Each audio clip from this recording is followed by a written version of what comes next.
The San Francisco 49ers go to MetLife Stadium and get a dub against the New York Giants. And what a game for Mac Jones. Started the game off 14 of 14. His first incompletion didn't come until the second half.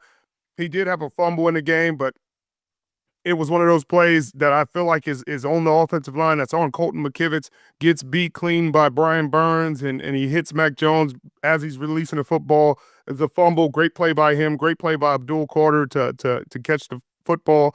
Ended up being a fumble. But outside of that, he played a really efficient game, 19 to 24, 235, 2 touchdowns. Christian McCaffrey goes over 100 yards on the ground, gets a touchdown, and also has a touchdown through the air with 5 catches for 67 yards.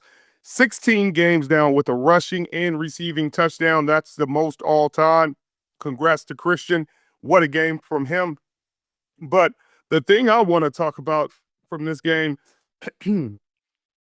was the defense. And I know in the end it looks like they gave up a little bit of points. They gave up 24 points, but in one of those plays, I gotta look and see what happened with Demo, because I couldn't tell if it was quarters, but Upton Stout went to the flat, so could it have been 3? It just looked like it might have just been a brain fart of sorts. But Brian Robinson looked really good in this game. He only carried the ball 5 times, but had 53 yards and a touchdown. He was running with passion, and he was running with intent. It looked like he was trying to prove a point and speak to his value, and just speak to him getting more opportunities. It's tough, when you've been a starter and you got to be a backup, and you got to keep trying to battle and fight for a chance when you're behind a potential Hall of Fame running back. It's not a place many running backs want to be. But great game for him. George Kittle returns 4 catches for 32 yards. Third and Jawan had a great touchdown catch on what we used to call a Colorado route, but a pivot route, great touchdown from him. On the defensive side, Sam Okuanu has a sack. Colin Farrell has a sack in his first game back with the Niners. Could have been a sack forced fumble, but a great play from him. The 49ers defense did a great job, especially early on. They gave up a first drive touchdown, but after that they gave up 1, 2, 3, 4,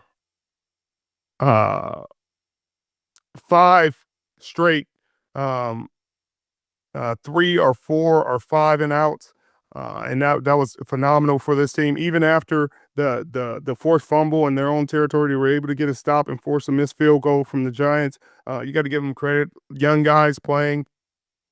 Obviously, they gave up some points at the end. Got some things they want to clean up. But they're still working in Colin Farrell, who didn't spend a lot of time away, so picked up the scheme pretty fast. They're excited about Keon White and what he can bring to this depleted San Francisco 49ers pass rush and defensive line.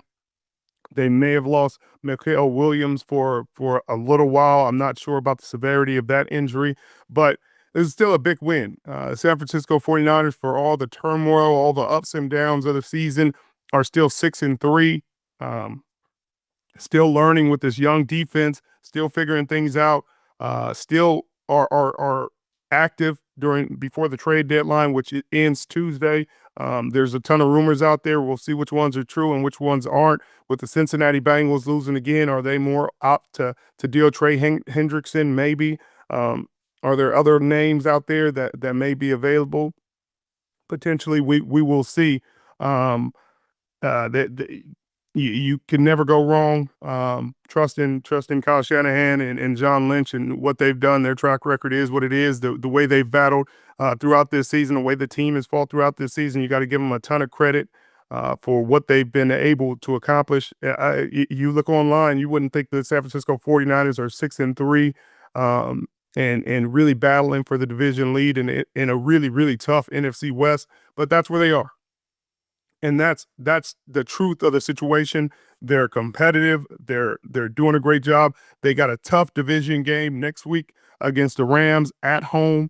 That the McVay-Shanahan game is always a tough game. Obviously, the Niners were able to pull it off in Levi's South with a very banged up receiving core, banged up quarterback, et cetera, et cetera. It looks like Brock Purdy will be making a return that game. At least that's what the tea leaves say. And You would believe if he has a full week of practice under his belt and they feel great about the soreness that he experiences after, he'll get his first start in quite a while, in what, a month and a half.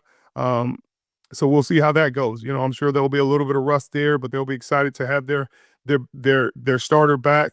Um, I think there may be a chance for them to get Bryce Huff back. We'll see. There's no guarantees in this game. They put Gross Matos on IR, so I'm sure they'll be looking to fill his spot. But overall, this was a good game for the 49ers, and I expect them um, to continue to battle, to continue to play well. If they can pull off this Rams game, if they can pull off a win against the Rams and move to 7-3, I would assume they're in the driver's seat of the NFC West, but that's a big if. The Rams are playing well. They're playing well today. They're playing against the Saints team that's been struggling today, and you expect them to win that game. So it's going to be a tough matchup. That's going to be it may be the game of the week next week. I got to see the full schedule, but it's going to be up there. That's going to be a tough game for both teams, and I look forward to seeing it. Whew.